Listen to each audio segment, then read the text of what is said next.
Radio 4. In half an hour, we take our daily trip to Ambridge for the Archers. Before that, well, your guess is as good as mine.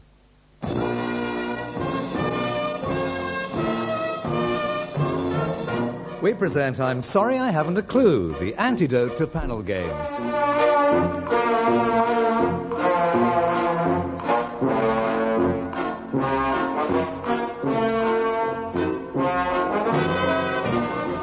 At the piano is Colin Sell, and your chairman is Humphrey Lyttelton.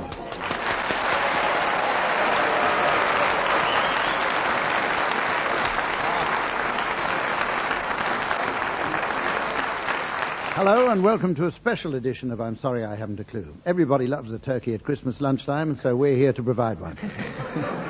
Complete with vegetables, Tim Brooke-Taylor and Willie Rushton on my right. Graeme Garden and Barry Cryer on my left.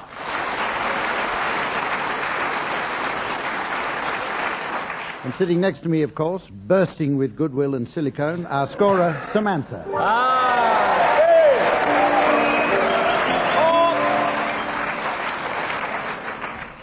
Funny place to wear your mistletoe. And ladies and gentlemen, you may just have heard the Queen's Christmas broadcast. Well, Her Majesty has now vacated her seat and takes her place in the audience. So if you're ready, ma'am, we'll begin. And the first game we're going to play is called Season's Greetings. The first sign that Christmas is coming is when Christmas cards start appearing in the shops, sometime in March. But what sort of Christmas cards have the famous been sending this year? I'd like the teams to come up with their suggestions. We're going to start with you, Graeme. Yes, the message. Your Majesty. This year from the Reverend Ian Paisley is peace on earth, goodwill to all men. A hospital spokesman described Dr. Paisley's condition as stable. Tim. I got a little Christmas rhyme in this. This one is, Christ is born on Christmas Day. In a stable he is hid. Spread the news without delay, but don't tell bloody Sid.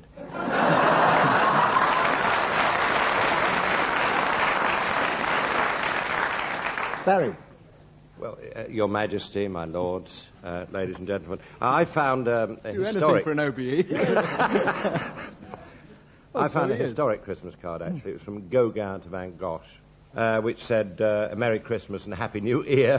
Hope you got the new pair of spectacles.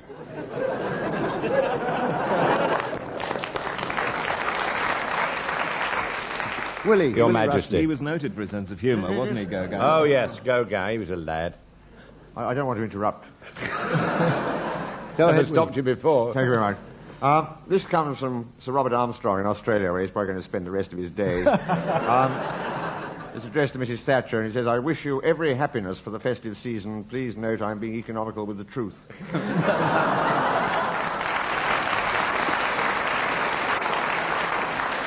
I've got a message here from Mrs. Thatcher to the rest of us. It says, I hope you all enjoy these public holidays, because next year I'm going to privatise them. Another historic one. It was from Nelson to Lady Hamilton, which said, weather lovely here, see you in the new year. Thanks for the half bottle of Optrex. Well, at least it's harmless.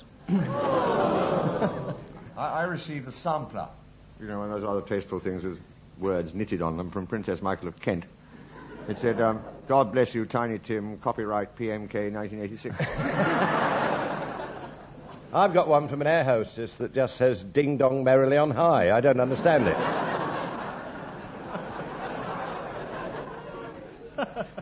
Any more? Good. Right, we'll go on now. We'll go on now to the point where I give the teams advance warning of the late arrivals that they'll be introducing at the end of the programme. We've had a very novel suggestion for this week's ball from a doctor, Dr. Chris Barraclough. He suggested the late arrivals at the Christmas ball. Good Lord. I want a second opinion.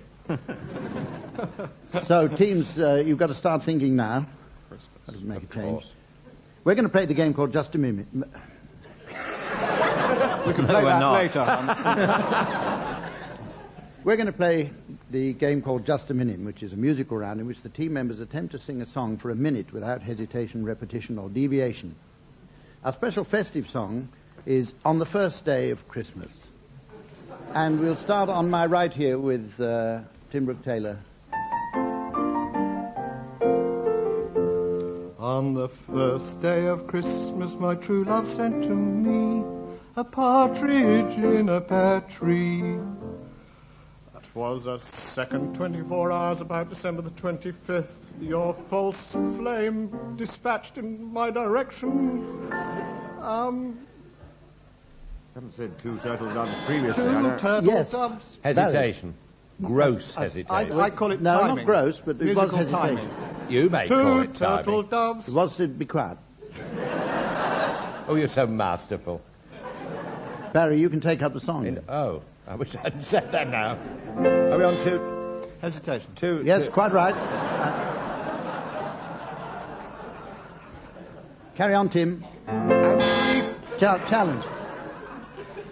Repetition of hesitation.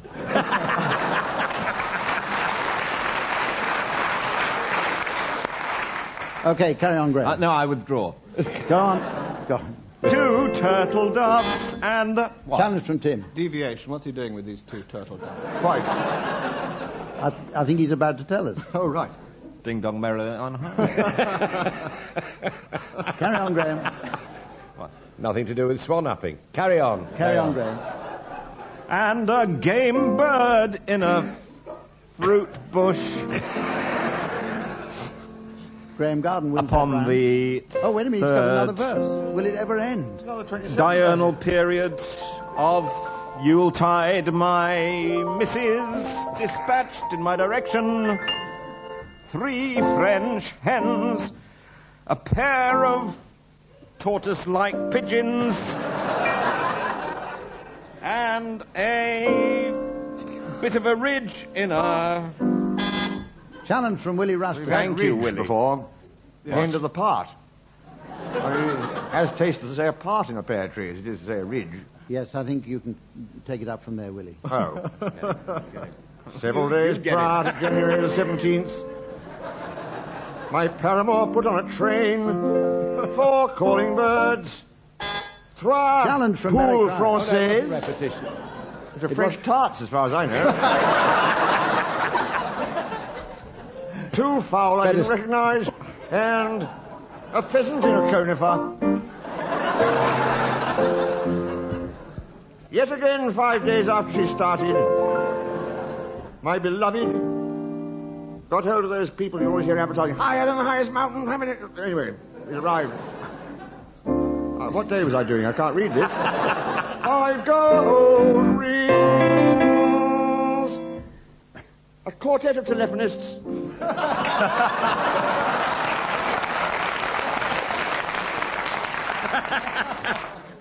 We resign. I think you're very wise. Right.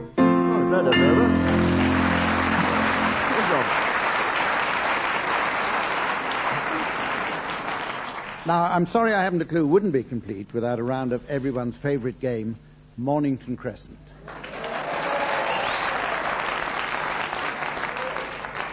So this edition of I'm Sorry I Haven't a Clue won't be complete. Mornington Crescent Station is closed at Christmas, so it's impossible to play the game. We'll go on to the round called Good News, Bad News. Bejeweled lady in the front row complaining bitterly. Right, don't nod off, Mum. Might need you later. This is a seasonal version of Good News, Bad News. Someone I'm about to nominate will start with some good news, and the next person will give us the corresponding bad news, and the next person gives us the good news, and so on until I press the buzzer, which goes like that. And we'll start with you, Tim Brooke-Taylor. Oh, Brooke-Taylor. Mom, good news, it's nearly 1987. Bad news, it's still 1986. Good news. What a year it's been.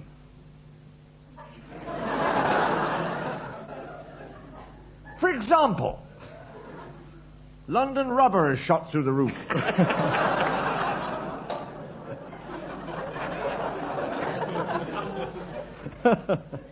Speak for yourself.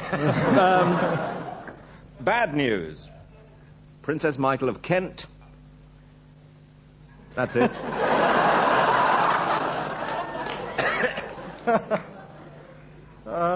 Good news.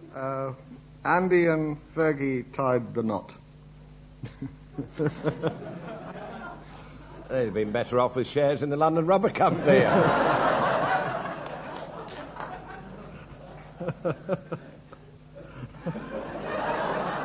Good news. Japanese business is moving into Britain. Bad news, it's now going to be called the London Lubber Company.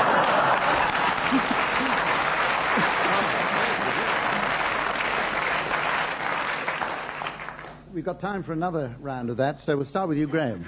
Give us some good news. Yeah, good news. I've just finished stuffing the turkey.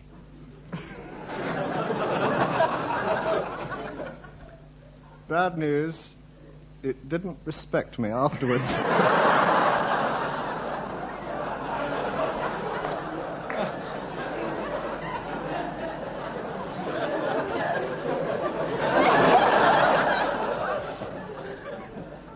Good news, I've just pulled a cracker.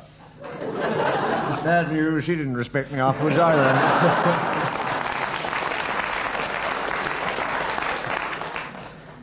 Good news, Cilla Black is doing Puss in Boots this year.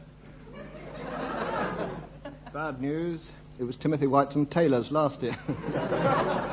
Good news, I'm looking forward to seeing Bonnie Langford in Cinders. Bad news, I've run out of matches.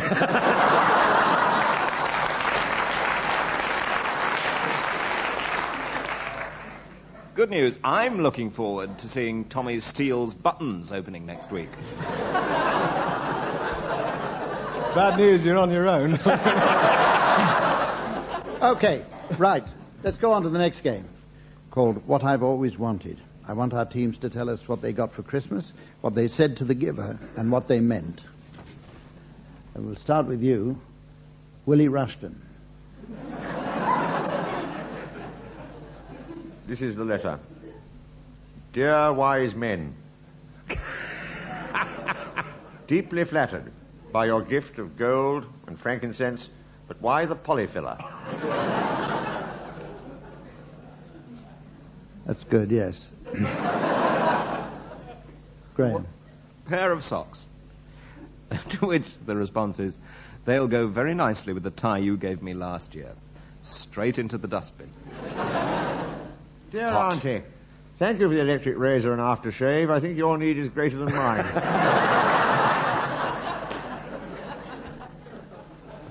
What a very ingenious present. You actually did make it out of bottle tops, you mean swine. Basically, the one is you shouldn't have, which means you shouldn't have. Dear Uncle Bob. Hello, young Willie. Thank you for the year's subscription to the Daily Mirror. It could save a fortune in cat litter. I tell you what. Tell us what, Uncle Hump? We'll go on to the next game, which is called Christmas Paranoia. Now, listen carefully. Team A decides that there's something wrong with Team B, and Team B have to guess what is wrong with themselves by asking questions. Team A reply in a manner appropriate to Team B's affliction, and the aim is to make Team B paranoid. It'll all be quite simple as it unfolds. And Graeme and Barry's seasonal affliction is now going up on our audience computer.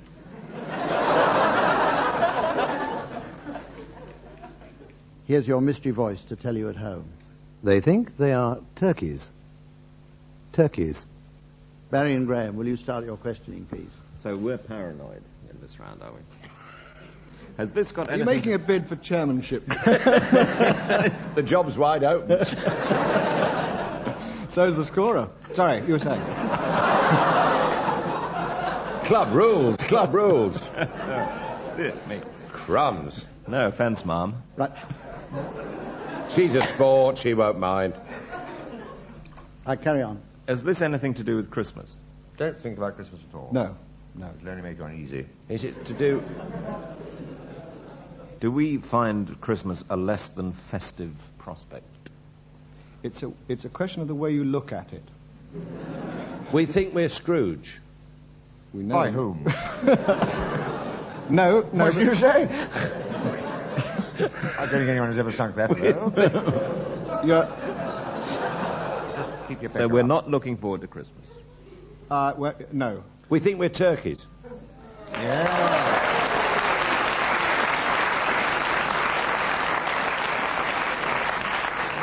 Well done, Barry. Got it in one. Right. Well, not Tim one. and Willie's seasonal affliction is now going up on the computer, and here once again is the mystery voice. They think they are Jewish. Jewish.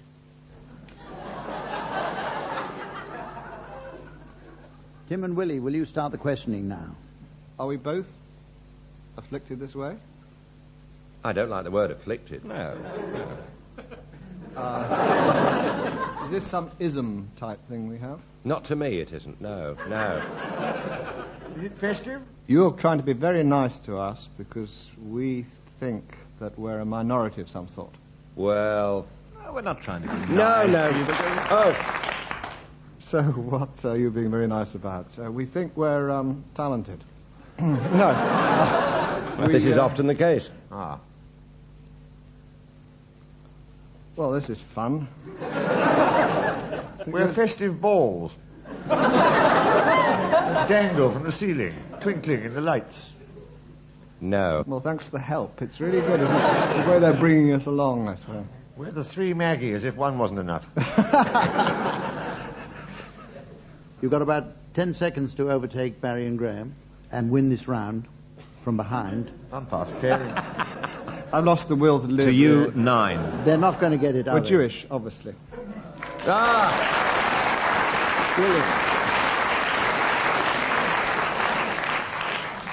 We normally, in other times in the year, have a round which is called Mad Wriggle, which involves blues and calypso. And although it involves our pianist Colin, this is another musical round. Each team will give us a folk song, a blues, or a carol, or a calypso on a specified festive subject. Tim and Willie, would you like to give Graeme and Barry their subject? Yes, I think a Christmas blues. Something snappy like a little boy the night before Christmas, just want to set the picture, wandering around the home, and he sounds like a Spielberg film, this, and sees something that surprises him. Could you be more specific? Blues.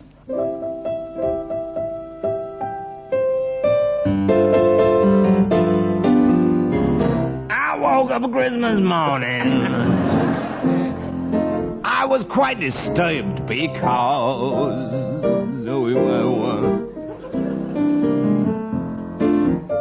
Last night I went a-wandering, and I looked in all the doors. I could have been mistaken.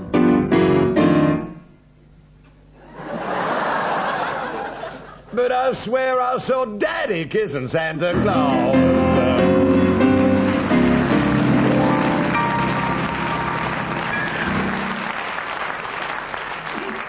Right. Graeme and Barry, you'd like to give Willie and Tim their subject, I'm sure. We'd like them to sing an Australian carol to the tune of Holly and the Ivy. How does the Holly and the Ivy go? The holly.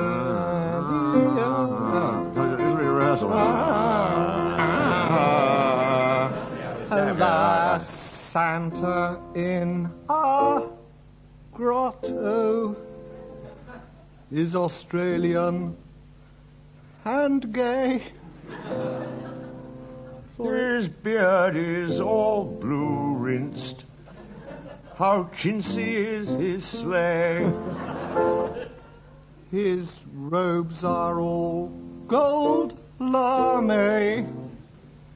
His lips are cerise.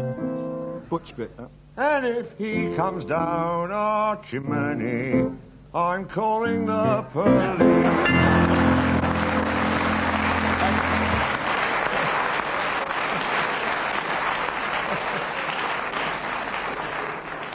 And during that time, Samantha's been very busy keeping the score. This looks fun. Here's a game called Pudding on the Lips. So I want our team members to eat an individual Christmas pudding. I want them to do it without using their hands. First one to finish his pudding wins a year's supply of Bernard Matthews turkey roasts. The losers get 2 years' supply of butter and mashed and start eating now.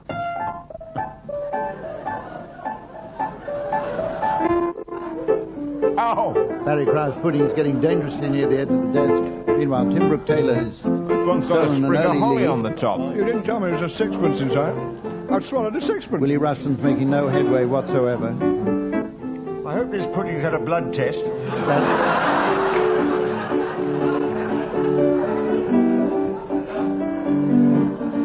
Barry Crow's quietly making headway.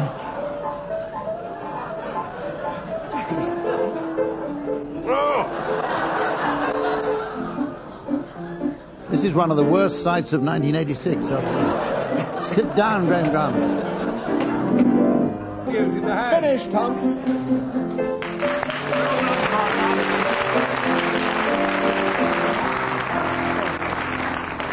My, that was good.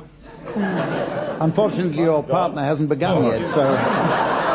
He ate it. Mine's attacked the audience. He's got a corny by the leg. Mine was very chewy. Barry Cryer and Graeme Garden win that one on Quite default. right. And we rush on now to the round that's called crackers. We finished our puddings, and it's time for the teams now to pull their crackers and to tell us what's inside them. So, teams, would you pull your crackers, please? All right. Okay, Barry, what's inside yours? It's a Derek Jameson hat. That should fit all of us.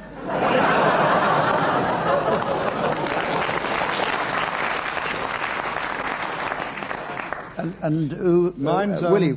Oh, no, Tim, sorry. Mine's unfortunately a British cracker. It doesn't work over Christmas. Willie, what have you got in yours? A nice motto. Unfortunately, it's printed in Taiwanese.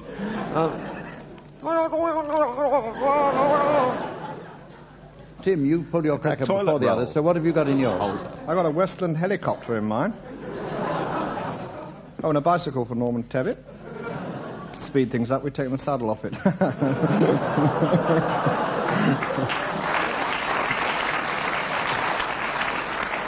I thought he said, get on your bisexual. I was very confused for about 6 months.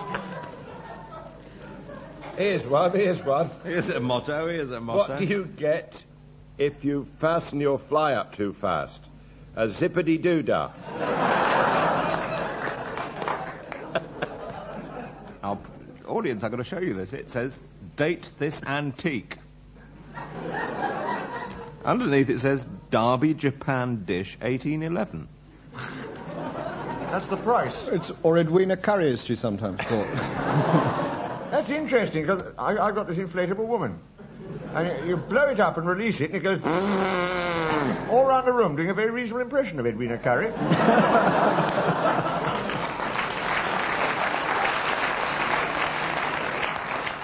I've got a motto here. I'm not going to believe this one. I got this out of a cracker just now, and it says, Un raseur est celui qui se met à vous parler au moment où vous voulez. You think that's funny? Wait till you hear this bit. Qu'il vous écoute. The way he tells it. Yes, exactly. This is an interesting one. I think it must have been a Harrods cracker, because this is a motto aimed, I think, for our friends from the Gulf. It says, may your camels prosper and increase, mate in profusion, and bear fruit prolifically, but not in your living room. Okay, teams, I think we've got all we can out of that round. Here's a round where I sit back and do nothing. Oh. While the teams give us their late arrivals at the Christmas ball. Shall we get the people called Chris out of the way early on? Willie, welcome, please. Mr. and Mrs. must comes but once a year. And their son, Chris. Mr. and Mrs.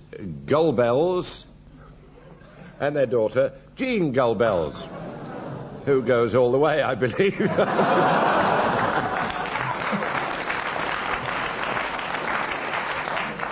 Her Majesty. Somebody was taking a cushion across to her with a peach on it.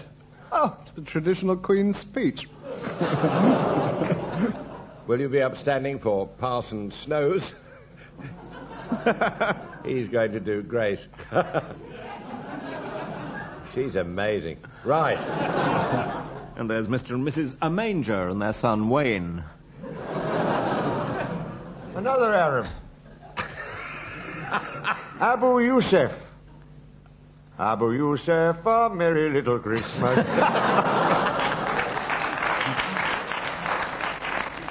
Mr. and Mrs. Once a Year and their son, who specialises in hair accessories, known to us all as Christmas Comes Bert, once a year. Combs Bert. I've written this very closely to the paper. Will you welcome, please? Concentrate, please.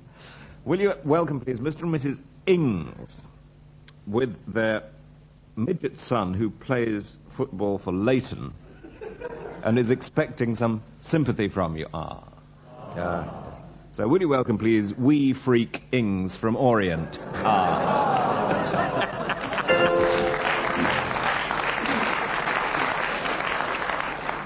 Closely followed by an obscene drunken chap from Copenhagen.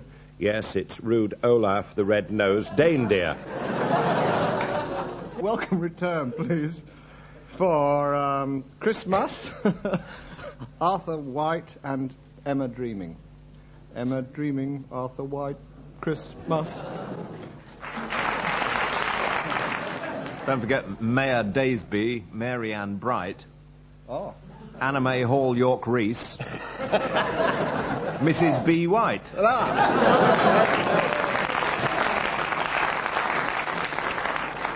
There's Harry Opping Days to Christmas. He's just down on the invitation list as 8 shopping days to Christmas. Her Majesty will be pleased to see the Earl Spencer.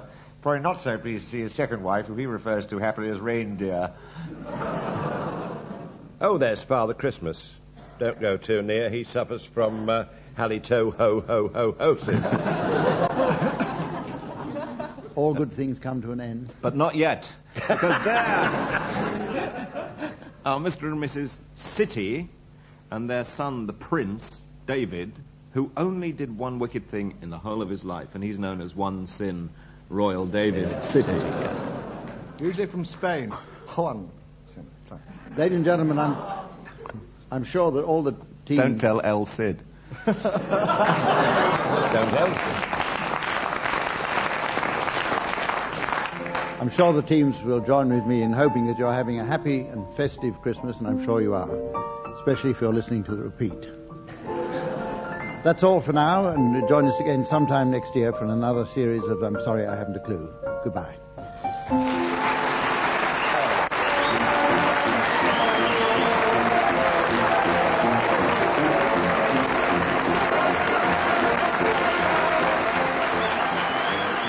Brooke-Taylor, Barry Cryer, Graeme Garden and Willie Rushton were being given silly things to do by Humphrey Lyttelton, with Colin setting some of them to music. The programme was produced by Paul Mayhew-Archer.